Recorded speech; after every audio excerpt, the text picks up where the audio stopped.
não tem como não falar, porque eu não me omiti nesse processo, como inúmeros outros não também se omitiram.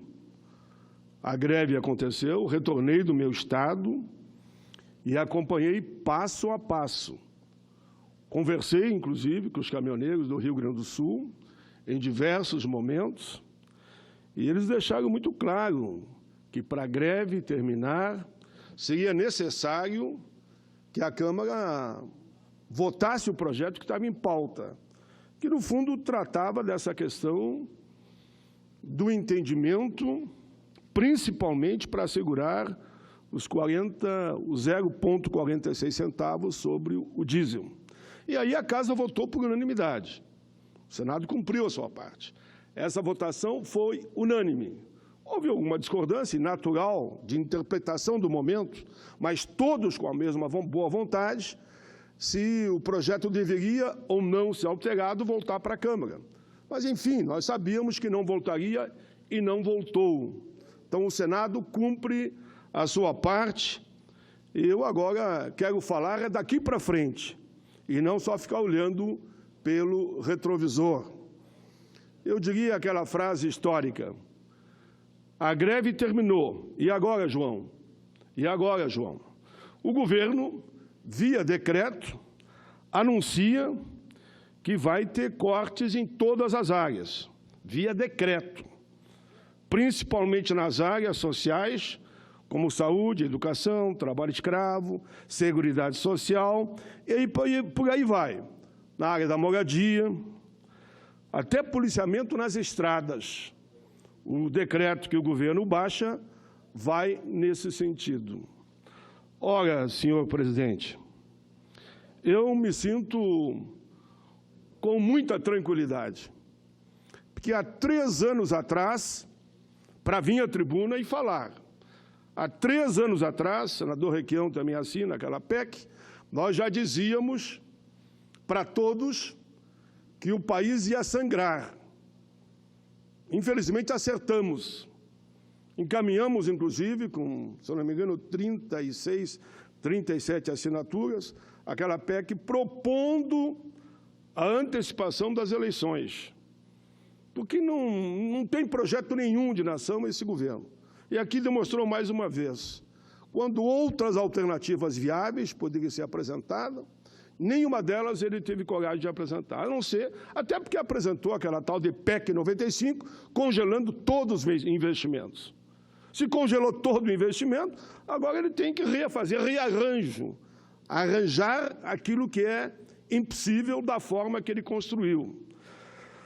Por isso, senhor presidente, que eu insisti muito, e eu dizia, a história vai mostrar o equívoco de olharem como única saída ao afastamento da presidenta Dilma, que nós aqui fomos totalmente contra, e apontávamos, então, que era muito melhor irmos para as eleições gerais.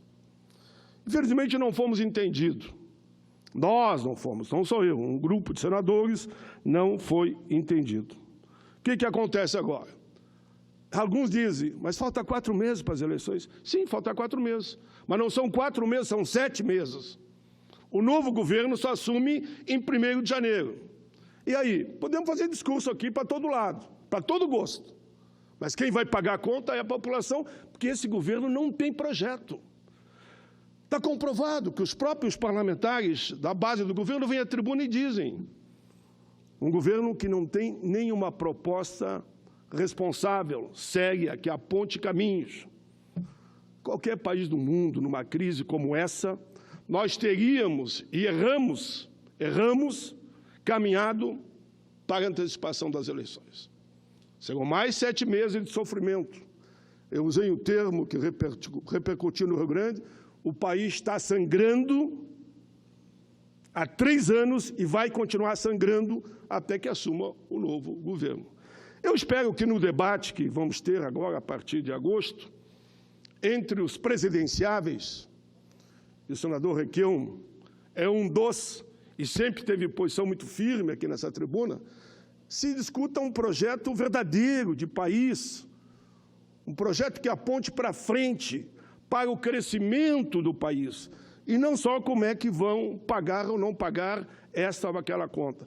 Senador Requião, sempre uma parte de Vossa Excelência é bem-vindo, e Vossa Excelência, ainda hoje, sua assessoria me ligava, se nós estaríamos aqui. Claro que estaremos, como sempre estivemos, e Vossa Excelência até aqui, um dos mais presentes nessa casa. Senador Paim, o verdadeiro projeto desse governo é não ter projeto. É aquela teoria da dependência, daquele livreto do Fernando Henrique, do Enzo Faleto, não é?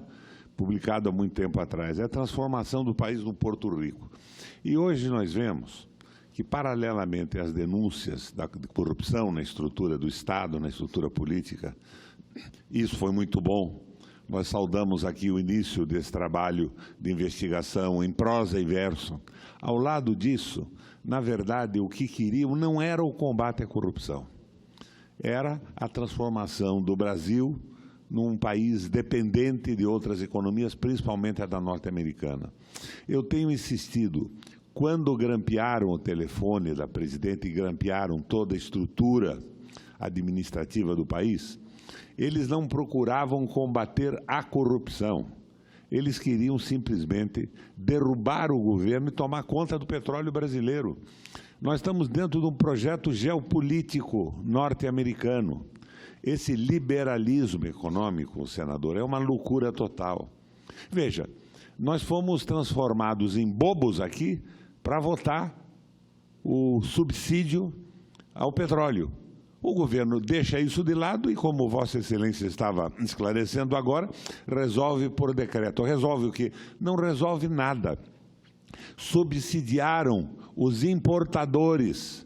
O mundo inteiro subsidia exportadores, não é? Nós subsidiamos importadores. E o mundo coloca tributo na importação para privilegiar a produção nacional. Aqui é o contrário. Todos esses subsídios são para facilitar a importação de combustível. E mantém-se esse insano sistema de cálculo de custo. Sanidade total, não tem cabimento isso. Aumentos diários. Tivemos aumento agora, esse fim de semana. Aumento de gasolina, 0,74%. É um escárnio isso. E a tal entrevista coletiva que foi dada ontem pelos ministros e pelo dirigente da Petrobras é uma verdadeira loucura, é um nonsense. Ninguém consegue entender o que eles estão dizendo. Mas remanesce o quê? Nós temos que defender o livre mercado. Senador Paim, livre mercado com a polícia contendo o protesto dos consumidores que não querem pagar o exagero que o monopólio do preço estabelece. Petróleo é tarifa pública, como é telefone, como é eletricidade, como é água, como é esgoto. Mas o Estado se omite de controlá-lo e deixa na mão de interesses de empresas petroleiras estrangeiras e de alguns importadores. Na verdade, são cerca de 400 importadores, mas os significativos são a Shell, a Cosan e a Ipiranga. E foi essa gente que recebeu o subsídio para continuar ganhando rios de dinheiro.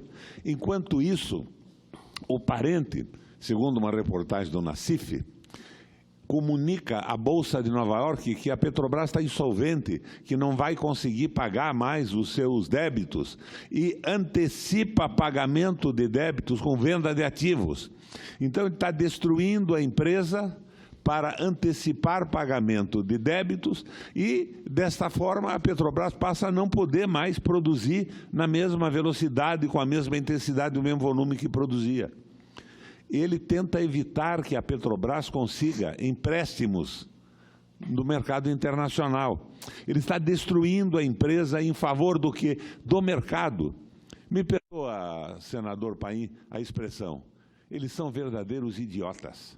Eles são religiosos do mercado e estão sacrificando o Brasil e o povo brasileiro de uma forma rigorosamente absurda. Então, senador, o combate à corrupção, e a corrupção existia de uma forma horizontal no Brasil, mas ainda existe. Não são os mesmos corruptos que mantinham os diretores da Petrobras, o presidente, os vice-presidentes que estão mandando no Brasil hoje e tocando a flauta do neoliberalismo, são os mesmos. Eles estão no governo. Então, se removeu da vida política aqueles que tinham ainda uma visão progressista, nacionalista, que ainda tratavam o Brasil e o nosso povo com dignidade. Mas estão liberando para cometer o ato da destruição total do Estado os verdadeiros corruptos. Os corruptos estão sendo liberados sistematicamente. E, de repente, a gente vê aí que o próprio Ministério Público Federal arquiva inquéritos de denúncias pesadíssimas, denúncias que se transformaram em convicção em relação a alguns políticos e administradores e os colocaram na cadeia. Mas essa convicção não se consolida para os que estão a favor do entreguismo do Brasil. É uma satisfação poder aparteá-lo nessa manhã de sexta-feira. O país só tem uma solução. É a eleição direta. E o povo tem que decidir o seu modelo econômico, político, administrativo. Isso não pode ficar na mão de banqueiros. Os lucros dos bancos são simplesmente fantásticos. Num país que não cobra lucro de capital e não cobra imposto de renda sobre dividendo acionário. Brasil e a Estônia, os dois únicos países do mundo. Então, nós estamos num verdadeiro impasse. Agora, como é que os caminhoneiros vão se comportar? Bandidos os caminhoneiros, lockout é a greve de patrões. Eles esperavam o quê dos empresários do transporte? Que quebrassem com a política do parente do Temer e do Meirelles? Vossa Excelência não estava, senador, na reunião da CAI, onde eu coloquei para o ministro da Fazenda algumas razões absurdas, do absurdo que era o cálculo de preço, vinculado na alta do dólar e no preço do petróleo internacional. Então eu demonstrava com toda clareza que se o dólar ficasse subindo e de repente na Inglaterra o Brent, o barril de petróleo, dobrasse de preço, o petróleo brasileiro ia custar 4 vezes mais do que custa agora. Mas nós somos autossuficientes em petróleo. Nós produzimos o que consumimos. E nós podemos refinar 97% disso tudo.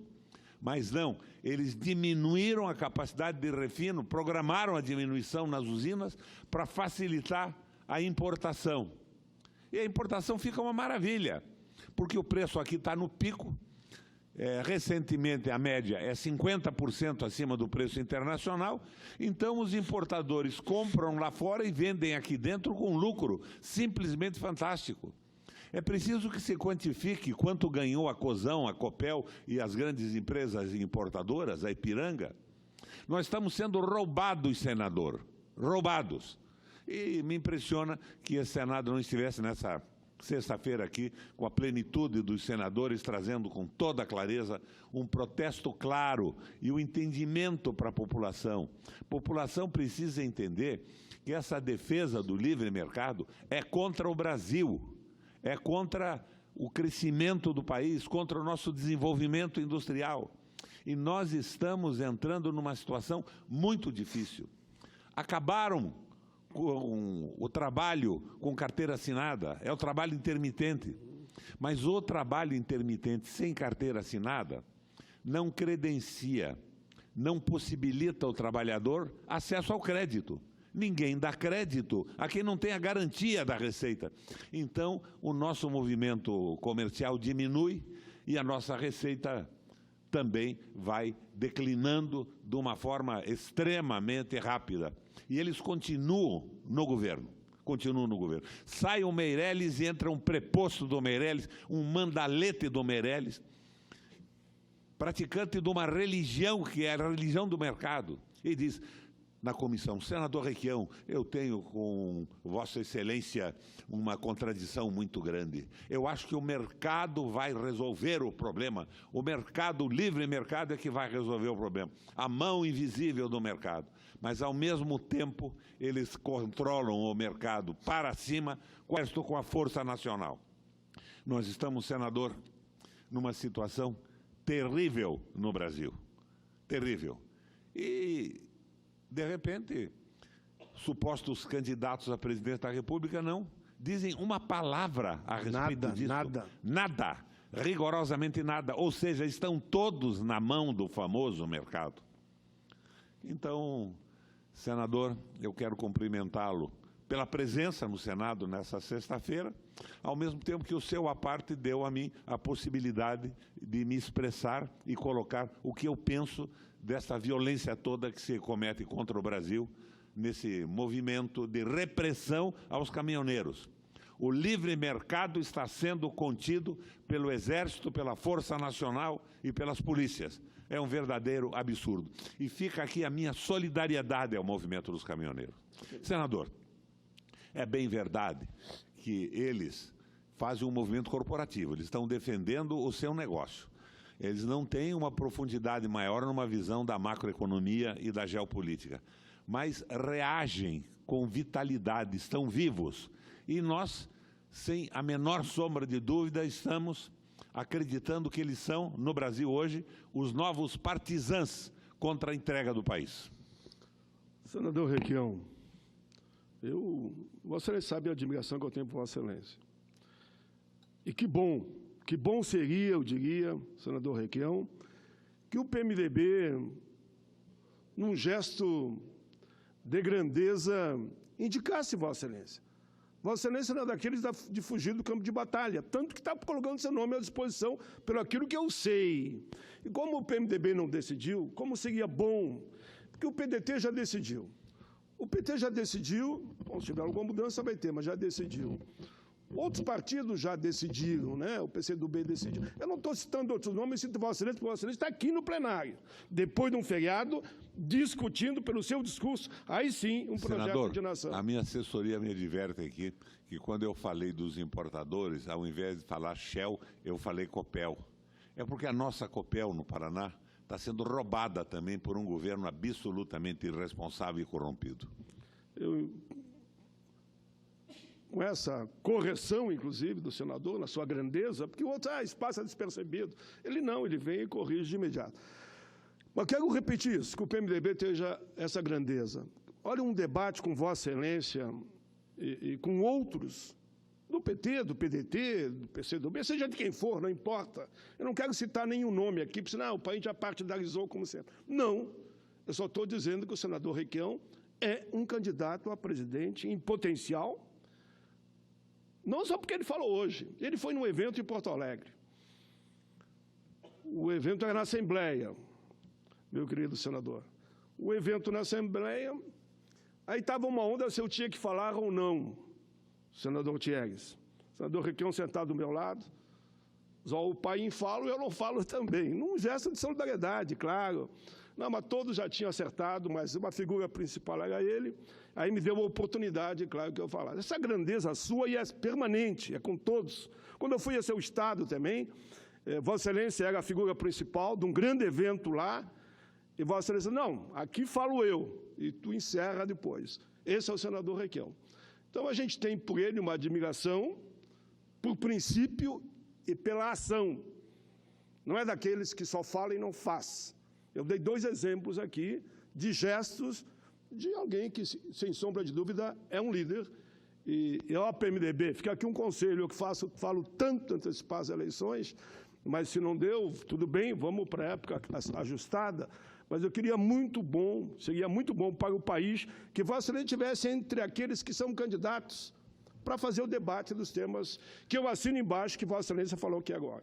Senador Paim, eu exerço um protagonismo representando o Paraná na política nacional. Eu não sou um aventureiro da política. Eu coloquei o meu nome à disposição do PMDB como um possível candidato a presidente da República, inicialmente numa pesquisa de opinião. Eu quero saber se ainda existe o velho MDB de guerra dos nossos antigos líderes, do Ulisses Guimarães e daquele pessoal todo. Se ainda existe o PMDB do nosso programa que nunca foi modificado, que é o Esperança e Mudança. Um programa nacionalista, desenvolvimentista e popular. Porque eu não posso me opor a isso tudo que está acontecendo sem oferecer uma alternativa. Então, na verdade, quando eu digo que coloquei a minha candidatura, Eu estou fazendo uma pesquisa de opinião dentro do PMDB, fundamentalmente entre os delegados e a nossa base. Eu quero saber se esse PMDB ainda existe. E se uma candidatura nacionalista e popular, democrática acima de tudo, seria aceita pelo PMDB. Estou pesquisando, conversando com delegados. É evidente que se eu perceber que isso é possível, eu vou em frente. Mas não há uma ambição pessoal de disputar um cargo. Eu acho que o nosso papel aqui no Senado é importantíssimo também. Estamos nós dois aqui, mais o nosso presidente, numa sessão de sexta-feira. O senador Thieres, que assumiu ontem, já está presidindo. Assumiu hoje. ontem e não tirou férias no fim de semana. Mas o que é que nós estamos fazendo aqui? Tentando esclarecer a opinião pública. Mostrar que esse aumento de petróleo é uma farsa a favor da destruição da Petrobras e do lucro das grandes multinacionais. Mostrar que nós não temos ministro da Economia e que o nosso governo é comandado por aquelas mesmas pessoas que patrocinavam os corruptos da Petrobras, se é que não eram eles mesmos os próprios corruptos diretamente, como indicam as pesquisas, as investigações e a denúncia do Ministério Público. O esclarecimento é fundamental, temos que levantar o nível de consciência da população. Nós estamos com o Lula preso. Eu sou advogado, senador Paim. Não consigo entender uma prisão e um crime sem corpo do delito.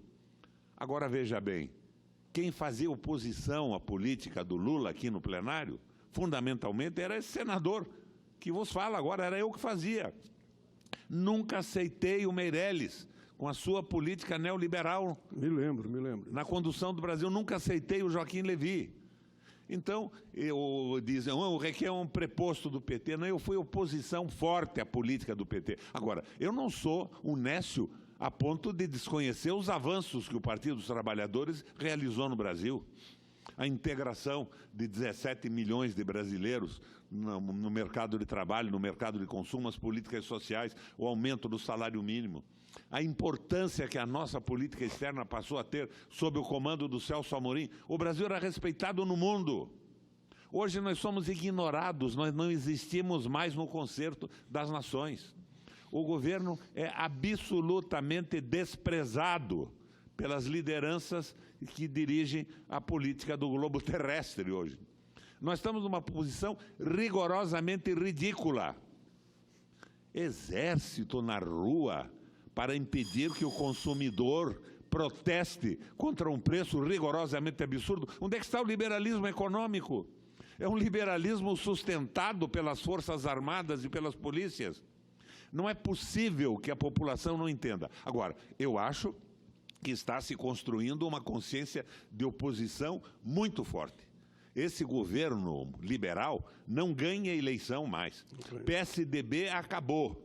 Não acredito no Bolsonaro. O Bolsonaro é uma brincadeira da Rede Globo que foi carregado até um determinado momento para fazer oposição ao governo de então. Eu acho que a consciência contra o liberalismo econômico vai crescendo e terá uma mudança em qualidade. Vai se transformar numa consciência desenvolvimentista e nacionalista. Mas, de repente, nos asseguram que o judiciário não deixa ter candidato progressista no Brasil, que eles serão afastados por um motivo ou por outro, que quem escolhe agora os candidatos à presidência da República é o Supremo Tribunal Federal e o Tribunal Superior Eleitoral. Esta consciência tem que se estabelecer, porque este povo tem que dizer com clareza que não aceita ser dominado por uma elite medíocre, completamente desinformada e fascinada pelo liberalismo econômico e conduzida pela geopolítica dos Estados Unidos. Senador Requião, eu peço ao nosso querido senador Thieres que, dentro do possível, possa nos dar um tempo maior, eu sei que Vossa Excelência dará, pela importância da parte aqui do senador Requião, né? E que ele lembrou aqui que a democracia é isso que ele falou, e que Vossa Excelência tem falado, eu tenho falado. Eu repito muito, senador Requião, com a democracia tudo, sem a democracia é nada. E por isso, nesta linha, já que eu falei tanto em eleições gerais, repito de novo aqui, e nós juntos falávamos há 3 anos atrás, nesse momento, o melhor caminho é esse. Bom, se não pudesse agora, que seja daqui a 4 meses, e que a gente possa ver todos os candidatos em campo defendendo, eu diria, o seu time. Quando eu digo o seu time, é a sua proposta, o seu projeto de nação, as causas que ele defende, claro, quanto mais abrangente possível. Eu espero alguém nessa linha do discurso de Vossa Excelência que defenda os interesses dos 210 milhões de brasileiros. Eu digo aqui, na linha que falou também Vossa Excelência, o PT apresentou o seu candidato, que é o Lula, o PDT apresentou o Ciro, o PMDB poderá apresentar Vossa Excelência, o PCdoB apresentou a Manuela, o PSOL apresentou o Boulos, podíamos lembrar aqui Álvaro Dias pelo Podemos, enfim, todos. Cada um apresente quem quiser, não importa se a sua visão é de centro, é de direita ou é de esquerda. E deixar o povo decidir. Deixar que o povo decida quem vai ser o presidente. Alguém sempre da imprensa, quando eu falo a situação do presidente Lula, nessa linha que concorda, assim embaixo, da justificativa de Vossa Excelência, aqui é levantada como advogado, né, subsidiando aqueles que não querem entender de que ele é candidato, como os outros também são, e o povo é que vai dar a solução. Vamos ver os projetos de cada um, e o povo, naturalmente, com a sua sabedoria, em qualquer país do mundo acontece isso. Quando chega no momento que chegamos no Brasil, a saída é as eleições gerais. Claro que eu não gostaria de ver o país repetindo essa frase, continuar sangrando por mais 7 meses. Quem gostaria? Ninguém gostaria. Tem uma frase que eu marquei na minha vida, eu falava para o meu motorista, olha, meu amigo, perca um minuto, mas não perca a vida no minuto. Né? Perca um minuto, mas não perca a vida no minuto. O que eu quero dizer? Que num minuto eu posso perder a vida. O senhor pode perder a vida a qualquer hora. E nós vamos ter que esperar, não um minuto, nós vamos ter que esperar 7 meses. 7 meses para o país sair da situação que se encontra. E eu falava aqui, senador, primeiro, disseram que a saída era afastar a presidente Dilma. Afastaram. Tudo piorou. Mas daí, para piorar mais ainda, aprovaram aquela PEC 95, que congela todos os investimentos por 20 anos. O que eles têm que fazer agora? Se revogasse a PEC 95, eles poderiam ir para outras alternativas, que não ser essa, de tirar principalmente de 35 programas sociais,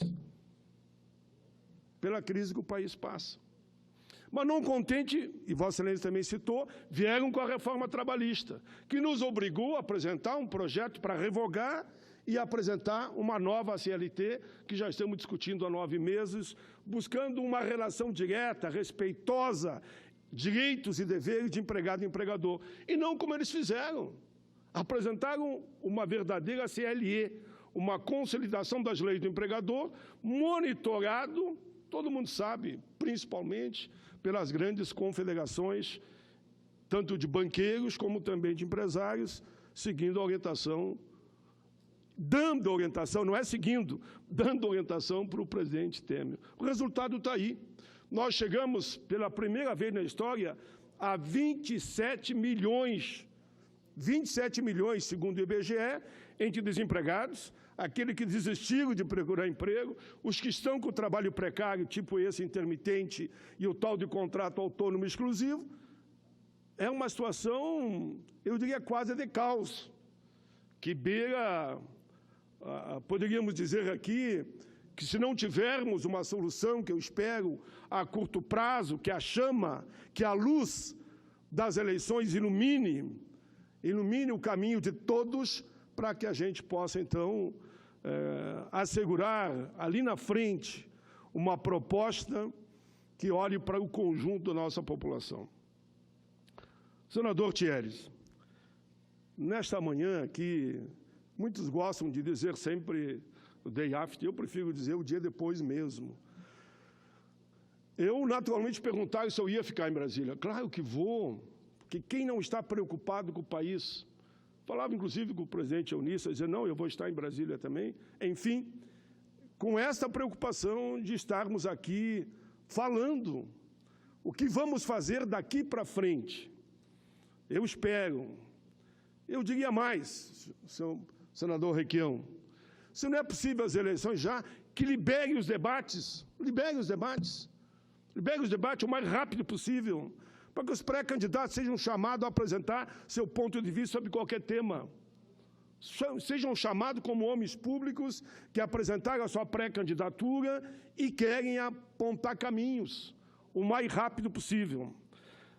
Mas nessa linha, senhor presidente, eu quero fazer aqui, antes de encerrar, uma homenagem ao senador Donizete. É autor de um projeto, para mim, que vai na linha da cidadania. A relatora foi a senadora Ângela Portela, que quer que nas salas de aula desse país, na biblioteca, pelo menos, de cada escola, não interessa o nível, a gente tenha lá a nossa Constituição, para que os alunos conheçam a nossa Constituição, ter o nosso ECA, o Estatuto da Criança e do Adolescente, ter o Estatuto da Pessoa com Deficiência, ter o Estatuto da Igualdade Racial, ter o Estatuto do Idoso. Eu, dessas leis, a Lei Maria da Penha,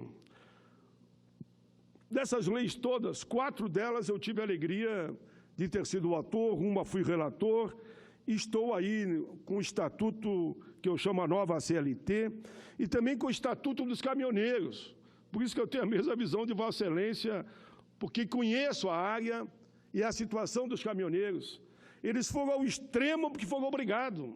Há 6 meses atrás, estava avisando o governo, não dá mais para aguentar. Nós estamos pagando para trabalhar, nós temos família, como todos têm. Aí eles tiveram que chegar no extremo de fazer essa paralisação, que deu um impacto mundial. Eu, ontem, como não pude falar aqui, e falei lá na Comissão de Direitos Humanos, eu mostrava a manchete da maioria dos países de primeiro mundo, dizendo o absurdo que estava no país. A que ponto chegaram com esse governo Temer? Sem direção, sem coordenação, não dizendo em nada por que veio, e se criou esta situação. Por isso é que eu, quando apresentei, por exemplo, o Estatuto dos Motoristas, quando eu apresentei o Estatuto de todos os profissionais que atuam nessa área, seja taxista, seja aplicativo, seja motorista de ônibus, de van, de táxi, seja motorista de caminhão, como foi o caso que me levou, e ainda eu conversava antes da minha votação aqui, que votamos todo mundo junto, foi unânime aquela votação, para apontar uma luz, que essa luz, eles então suspenderam a greve, confiando no que o Congresso havia encaminhado. Agora, pelo outro lado, é bom lembrar que não é só nós. 90% da população, ou seja, 87,5% da população, em pesquisa publicada recentemente, apoiaram o movimento dos caminhoneiros. Olha, acho que alguém gosta, não é só de fazer ou não fazer greve, é de ficar numa fila que muda quarteirão, 3, 4, 5, 6 quadras, e assim mesmo apoiando a greve, porque ele sabe que nem o gás estava chegando mais, os dados e o custo exorbitante, que daqui a um pouco não é não ter gás, é não poder comprar o gás. Gasolina nem se fala, diesel então, álcool a mesma coisa. Por isso que a população abraçou o movimento desse setor, com toda a repercussão que deu. Eu tive, antes ainda da votação, eu recebi um documento da FETRAF-Sul, que é ligado à CUT, Movimento dos Trabalhadores da Agricultura Familiar.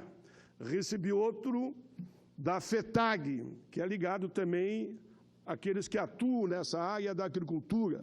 E me mostravam todos os dados do que estava acontecendo. E eles dizendo, assim mesmo, nós estamos apoiando a greve. Mas pediram, senador, por amor de Deus, faça um apelo aí para os senadores, para que esse projeto não volte para a Câmara e que seja o sinal para concluir a greve. Porque milhões de ovos postos fora, segundo eles, milhões de frangos morrendo, pintos nem se fala, né? A situação dos suínos, das próprias vacas e bois, enfim, no linguajar bem direto, a situação daquilo que eles colhem na agricultura e tinham que mandar para a cidade. Não tinha, eles estavam falindo, quebrando. Então, eles queriam uma luz. E aqui eu elogio todo o Senado, que a votação foi por unanimidade. A discordância foi num ponto que, infelizmente, via o decreto, virou um absurdo, né? Foi atacar aqueles pontos de um governo que não tem iniciativa, que assusta a todos. Concluo, senhor presidente, para que possamos ouvir com mais tempo o senador Requião e, inclusive, Vossa Excelência, sobre estar aqui hoje, dialogando, conversando. Vamos estar segunda-feira aqui novamente para apontar para frente e, oxalá, a gente possa, todos juntos, ir construindo um projeto de nação, que esse povo querido brasileiro, dessa nossa pátria, que todos nós demos a vida por ela, possa continuar tendo esperança. Eu digo mais, esperançar. Esperançar, senador Thieres, ele vai além. Esperançar é ter esperança e ajudar a fazer acontecer, para que a esperança se torne realidade. É preciso esperançar. Esse país tem tudo para dar certo. Obrigado, presidente, a tolerância de ambos, e obrigado pela parte, senador Requião.